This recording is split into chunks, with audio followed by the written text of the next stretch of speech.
Seminar जिसका उन्वान कौमी ज़ुबान माजी हाल मुस्तकबिल है में तशरीफ़ लाने पर मैं आप तमाम माँ बाप का तालियों की गूंज में इस्तकबाल। सब ज़ुबानों की जान है उर्दू, कितनी प्यारी ज़ुबान है उर्दू, सारे अल्फाज कीमती गौहर, जौहरी की दुकान है उर्दू। ये तराशे हुए जुमले जैसे हीरों की कान है उर्दू। कितनी सदियां गुजर चुकी लेकिन आज तक नौजवान है उर्दू।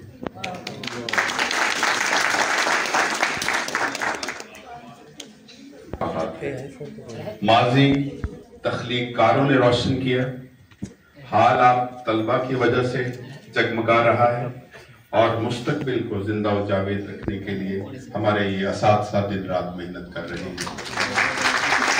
आगाज करते हैं तलावत कुरान मजीद से। आयात कुरान की तलावत के लिए तशरीफ लाते हैं हाफिज हबीबुर रहमान।